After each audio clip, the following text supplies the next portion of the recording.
नमस्कार, स्वागत है आप सभी का न्यूज 85 में। मैं हूँ आपके साथ समीर खान। जी हाँ, मैं इस वक्त फिर से एक बार मौजूद हूँ गांव रनहेरा में। जी हाँ, गांव रनहेरा वही है जो कि लगातार कई महीनों से ये जिस पर टिके हुए थे और लगातार आंदोलन अपने गांव में जो है कर रहे थे अपनी मांगों को लेकर। जिस तरह से उनका ट्रेंड चल रहा था कि रनहेरा मांगे मॉडलपुर। जी हाँ, रनहेरा मांगे मॉडलपुर। अब तो वो पूरी तरह से प्रशासन की तरफ से स्पष्ट हो चुका है कि जो किसान जहाँ चाहते हैं उनका वहीं पर विस्थापन होगा, चाहे वो फलेदा कट मांग रहे हो, चाहे वो मॉडलपुर मांग रहे हैं। अब ये पूरा क्लियर हो चुका है। अब सवाल ये है कि जो गांव के लोग हैं, हम गांव के लोगों से ये जानने के लिए आए हैं कि क्या जिस तरह से प्रशासन ने उनकी मांगों को पूरा कर दिया, जैसे कि मॉडलपुर मांगे, तो वो स्पष्ट हो चुका है। उसके अलावा गांव के लोग क्या सोच रहे हैं, उसके अलावा और क्या क्या मांगे हैं, जिन मांगों को लेकर एक मुद्दा अटका हुआ है, उसी मुद्दे पर हम बात करेंगे कि मॉडलपुर तो क्लियर हो चुका है, लेकिन उसके साथ साथ और क्या इनकी मांगे होनी चाहिए जो पूरी निष्पक्ष रूप से पूरी होनी चाहिए, जो मांगों को रखना चाहिए। और जिस तरह से आज कुरेब गांव में और नगला हुकुम सिंह गांव, इन्हीं दोनों गांव के लोगों से आज जो एसडीएम साहब है उन्होंने जनसंवाद सीधा किया है। उसके साथ साथ कल इसी गांव में यानी कि रनहेरा गांव में भी सीधा संवाद इस गांव के लोगों के साथ जो एसडीएम साहब है वो करने वाले, उस पर भी हम बात करेंगे। लेकिन सबसे पहले इसी पर बात करेंगे कि बाबा, जिस तरह से लगातार आपने आंदोलन शुरू किया था कि रनहेरा मांगे मॉडलपुर, और सबसे पहले आपकी जो सबसे अहम जो मांग थी यही कि हमारा जो विस्थापन है मॉडलपुर पर होना चाहिए, अब स्पष्ट हो चुका है। इसको लेकर क्या कहोगे? अब यहाँ को हम ये कह रहे हैं कि 100 गज को कम से कम प्लॉट होना चाहिए। और तो इस बात से आप सहमत हो कि जिस तरह से प्रशासन ने स्पष्ट कर दिया है कि मॉडलपुर पे आपका विस्तार है? ये तो हमें मंजूर है। तो खुशी है इस बात की कि इस बात सरकार ने की खुशी है, इस बात की खुशी है। परंतु हमारे ये जो 5-6 मांगे ये पूरी होनी चाहिए। जैसे क्या क्या मांगे हैं, और इसके अलावा मतलब क्या मांगे तो बहुत सारी हैं, लेकिन क्या रखना चाहोगे? 12 लाख रुपए तो मतलब लड़किन को लड़कान को मिलने चाहिए। और जी जगह 100 गज की कम से कम 100 गज मीटर या प्लॉट चाहिए। और और कौन और शोर का पट्टा वो पैसा मिलना चाहिए। सभी पैसा मिलना चाहिए। आप क्या कहोगे? शोर का मुआवजा मिलना चाहिए जी। शोर का मुआवजा रुका हुआ है, लोग परेशान है काफी दिन से कि ये एनओसी आ रही है, एनओसी आ रही है, अभी तक एनओसी नहीं आई। क्या पता क्या कर रहे हैं क्या नहीं कर रहे अधिकारी। तो कल एसडीएम साहब आएंगे सीधा जनसंवाद करने के लिए आपके गांव के लोगों से, सभी किसान लोगों से, तो क्या आप इस बात को रखोगे? जी जी और क्योंकि वो एसडीएम साहब जो है सीधा संवाद कर रहे हैं और आश्वासन दे रहे हैं कि जो किसानों की जो और समस्याएं जो मांगे हैं उनको पूरा किया जाएगा। जी हाँ, मांग पूरी होनी चाहिए। बस जब तक मुआवजा नहीं मिलेगा शोर के, इनको फायदा क्या है। तो कहीं ना कहीं उसका भी मिलना चाहिए। मिलना चाहिए जी, मिलना चाहिए। ऐसे कितने परसेंट लोग जो शोर का जो मुआवजे की जो पॉइंट्स है, कम से कम 15% तो कम से कम है, कम से कम 15।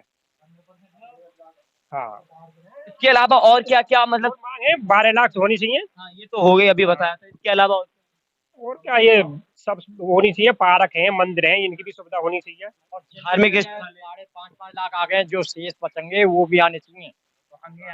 हाँ, तो वो भी आने अपन में, हाँ जी, वो भी आने चाहिए। और हमारा अम्बेडकर पार्क भी आना चाहिए। तो ये तो बात लगातार रखी जा रही है, और अन्य गांव के जो किसान है उनसे भी सीधा संवाद प्रशासन के लोग, एसडीएम कमिश्नर साहब ने भी सीधा संवाद किया। तो उसमें कहा जा रहा है कि जितने भी धार्मिक स्थल है उनको इनको लिए भी जगह दिया जाएगा, जो जमीन है वो निर्धारित किए जाएगी। हाँ जी, ऐसे होना चाहिए।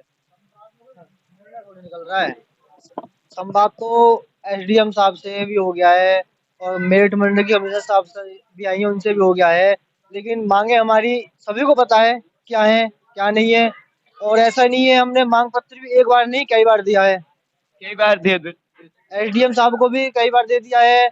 यमुना अथॉरिटी पे भी गए हैं, वहां भी धरना दिया था, 0 पॉइंट पे धरना दिया था। तो मांगों को तो कोई मतलब ही नहीं है। मैं तो बोलता हूँ एसडीएम साहब, डीएम साहब, क्या मुख्यमंत्री साहब तक को भी बताया कि हमारी मांगे क्या है। और शोर वाला जो मैटर है, शोर का मैटर तो आज से नहीं 4 साल हो गए तभी से अटका हुआ है। जो फर्स्ट जो फेज में जो मुआवजा मिला था उससे अभी तक शोर का मैटर अटका हुआ है। अभी तक कोई कार्रवाई नहीं हुई उस पर। तो और जब यहाँ दूसरा पर कमिश्नर साहब जब आए थे, कमिश्नर मैडम जब यहाँ पर आए थे, क्या उनके सामने आपने इस बात को नहीं रखा जो शोर वाली आप अभी बात कर रहे हो, अभी रखा? क्या उनकी तरफ से क्या आश्वासन दिया गया था? देखो ऐसा है, बातें सभी के सामने सारी रखी जाती हैं। मांग पत्र हमारा स्टार्टिंग से ही बना हुआ है कि मॉडलपुर विस्थापन चाहिए, मॉडलपुर नहीं तो कहीं नहीं। 12 लाख वाला भी, बेटी बेटा को समान वाला भी, 5.5 के 12.5 लाख वाला भी और शोर वाला भी, और हमारे जितने भी आला अधिकारी हैं प्रशासन के, सभी को पता है। दूसरी नंबर बात ये है कि उन्होंने मॉडोपुर निश्चित कर दिया, तो मॉडोपुर में हमें पहले खसरा नंबर, खाता नंबर ये बताओ कि आपके मॉडोपुर निश्चित कर। अब फलेदा कट उन्होंने बताया कि आपको फलेदा कट में बसाया जाएगा, लेकिन फलेदा कट आप बता सकते हो कहाँ पे है? फलेदा गांव को पार करने के बाद जमुना पड़ती, वो फलेदा कट वहां है, हाईवे के बगल में फलेदा कट है। आप बताओ कहाँ पर है? फलेदा कट हाईवे के बगल में है ना। तो वो जो जो 4 गांवों को बसा रहे हैं, दूसरे नंबर ये मॉडलपुर बोल रहे हैं, तो मॉडलपुर पे हमें ये बताएं कि आपको मॉडलपुर पे घाटा संख्या ये, खाता संख्या ये यहाँ पे बसाया जाएगा। और दूसरी नंबर बात ये भी है कि कमिश्नर मैम जो आई थी, जो गांव विस्थापित हुआ है, तो उन्होंने बोला है कि जिन बच्चों ने नौकरी हुई उनको नौकरी दी जाएगी, तो उनको नौकरी जो दे रहे हो। प्रशासन की तरफ से कहा जा रहा है ना कि 40% जो है लोगों को नौकरी दी जाएगी, रोजगार दिया जाएगा। मैं उसी में बता रहा हूँ, नौकरी जो दे रहे हैं वो इस चीज पे दे रहे हैं कि आपको 5.5 लाख गांव के लोग और भी मेरे साथ इस वक्त मौजूद है, उनसे भी बातचीत करते हैं। जिस तरह से ब्रजेश पाल भैया इस वक्त मेरे साथ है। भैया ये बताइए, जिस तरह से एक लंबे समय तक आपने लगातार संघर्ष किया था, कई महीनों से संघर्ष किया था, आंदोलन किया था कि रनहेरा मांगे मॉडलपुर, अब वो शासन प्रशासन की तरफ से, जनप्रति लोगों की तरफ से ये स्पष्ट हो चुका है कि आप जहां चाहते हो आपको वहीं विस्थापन किया जाएगा। इसके अलावा और क्या आपकी जो मुख्य मांगे, जो ठोस मांगे हैं, वो क्या क्या रहेंगी? और सबसे पहले इस मॉडलपुर जो जीत हासिल आपने की है, इसको लेकर क्या कहोगे? सभी का बहुत बहुत धन्यवाद है। और हमने पहले भी कहा, नारा मॉडलपुर है, मांग और भी कुछ है। एक नारा और सुन लो, अभी तो ली अंगड़ाई है, आगे बड़ी लड़ाई है। लड़ाई अभी बाकी है। मॉडलपुर केवल एक प्रतीकात्मक जीत है पूरे गांव के लिए। लड़ाई लड़ने के लिए पूरा गांव आगे तैयार है। जो कोर मुद्दे हैं, मूलभूत मुद्दे हैं, कानून सम्मत मुद्दे हैं, उनमें जब तक एक भी बचा रहेगा लड़ाई जारी रहेगी। और उग्र तरीके से जो भी अपना तरीका होगा बढ़ाने का लड़ाई का, उसको बढ़ाया जाएगा। गांव के लोगों से हमने बातचीत की तो उन्होंने कई अपनी जो मांग है वो बताई, वो रखी। आप की क्या मांगे हैं? मतलब जो, हालांकि सबकी एक ही मांग है, लेकिन आप और क्या कहना चाहोगे? आप अपनी तरीके से क्या बताना चाहोगे? मांग के बारे में तो वैसे आपको भी जानकारी हो ही जानी चाहिए। समतुल्य की मांग है, 100 मीटर प्लॉट की मांग है, जो विस्थापन के एवज में 5 लाख रुपए दिए जाते हैं, उसके बढ़ाने की बात है, 12 लाख करने की बात है। शोर भूमि के जो आज तक एक पैसा नहीं मिला है भूमि का, उसकी मांग है। और जो तत्कालीन हमारे जिलाधिकारी महोदय थे बीएन सिंह, उनका एक वादा था कि भाई जब आप संपत्ति, हम, उन्होंने कहा था कि हम आपको 4 गुना मुआवजा नहीं दे पा रहे हैं, कुछ परिस्थिति की वजह से आपका 4 गुना मुआवजा बनता है, लेकिन हम इतना कराएंगे आपका कि जब आप संपत्ति कहीं पे खरीदोगे तो आपको स्टाम्प शुल्क नहीं देना पड़ेगा। वो भी व्यवस्था पेंडिंग चल रही है। तो वो सारी मांगे हैं अभी जो पेंडिंग है, और इन पे हमारी लड़ाई जारी रहेगी अभी।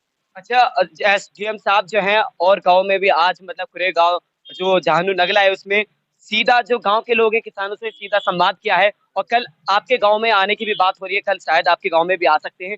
तो क्या आप लोग सभी लोग शामिल होंगे, इकट्ठा होंगे, उनमें भी जो अपनी बातें हैं मांगे वो रखेंगे? क्या आश्वासन है, मतलब क्या, मतलब आपको उम्मीद है कि आपकी बातों को रखा जाएगा, आश्वासन दिया जाएगा? देखो, किसी का अपमान नहीं है, लेकिन आप सबको पता है खाना पूर्ति है। केवल सुनते हैं और निकल लेते हैं, बिना कोई वैसे झोंटे को लिखते हैं डायरी पे, फिर निकल लेते हैं। इन्होंने पहले ही दिन से एसआईए की रिपोर्ट का जो अधिसूचना हुई 21 अप्रैल 2021 में, टीमें आनी चालू हो गई से आते फर्स्ट मई में शायद, तभी हमने पहली बार कह दिया था कि भाई जो पहले हो गया पहले चरण में, उस नीति से काम उठेगा नहीं। तो सभी ने ये कहा कि भाई नीति आप हमें बताओ तो सही। बताते चले गए। अंत में क्या हुआ, वही ढाक के 3 बात, नीति वही लेके आए। जबकि पहले ही दिन से, अप्रैल 21 से ही हमने बोल दिया था कि पुरानी नीति पे हम विस्थापित नहीं होंगे। ये रनहेरा और गांव की तरह नहीं है जो पहले आपने विस्थापित कर दिए हैं। उनको जानकारी नहीं थी, कानून की याद थी, या कुछ और कारण रहे, लेकिन रनहेरा पूरी तरह से समग्र गांव है, अपने आप में मजबूत गांव है। जब तक कानून सम्मत एक मांग पूरी नहीं होगी, रनहेरा विस्थापित नहीं होगा। प्रशासन के लोग कह रहे हैं कि पहले जो चरण के गांव विस्थापन हुए थे उनमें कुछ भूलें हुई थी और कुछ अब भूलें भी हुई थी, लेकिन अब जो गांव विस्थापन होंगे उनमें भूलों को देखते हुए और उनकी बातों को समझते हुए, उनकी भावनाओं को समझते हुए, ये देखते हुए अब उनको जो है पूरी तरह के विश्वास के साथ आश्वासन पूर्ण रूप से विस्थापन किया जाएगा, ये लोग उनकी तरफ से कहा। जो चीज करी है उनके लिए धन्यवाद है, बार बार सभी का धन्यवाद है, जनप्रतिनिधि महोदय का भी धन्यवाद है और अधिकारियों का भी धन्यवाद है। लेकिन जो चीजें बची हैं उसके लिए किससे कहें? उसके लिए भी तो उनसे ही कहेंगे। हम ये नहीं कह रहे कि जो चीजें सुधारी हैं, जैसे उन्होंने अब की बार कहा है कि अब की बार आपको समय दिया जाएगा, पहले आपके मकान नहीं टूटेंगे। दूसरा उन्होंने कहा है आपको अब की बार आपकी सामाजिक संरचना के हिसाब से बसा जाएगा, बहुत स्वागत है। तीसरा हमारी जगह भी हमारे हिसाब से दे दी है, चलो उसके लिए भी धन्यवाद है। लेकिन जो बाकी मूलभूत सुविधाएं और मूलभूत हमारी मांग है, उनके लिए भी तो हम इन्हीं अधिकारियों से तो कहेंगे, और किससे कहेंगे? इनको भी कराओ और काम को आगे बढ़ाओ। हम कब सहयोग करने के लिए मना कर रहे हैं?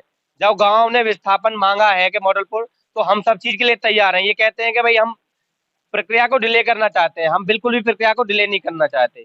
ये प्रक्रिया का डिले करने का काम इनका है खुद, पता नहीं क्यों फंसाना चाहते हैं। फंसाना ही इसलिए चाहते हैं कि लोग परेशान हो और इनको रिश्वत दें। इस और नहीं, कानून किसान कभी नहीं चाहता कि किसी भी प्रक्रिया को फंसाना। बिल्कुल, ये हमारे साथ ब्रजेश भैया थी, गांव के लोग थे। इन्होंने बताया कि ये जो स्पष्ट तो हुआ था जो प्रशासन की तरफ से कि रनेरा मांगे माधोपुर, लेकिन उसके अलावा और ठोस इनके मुद्दे कानूनी तौर पर जो इनकी मांगों को पूरा किया जाए, तभी ये विस्थापन चाहते हैं। और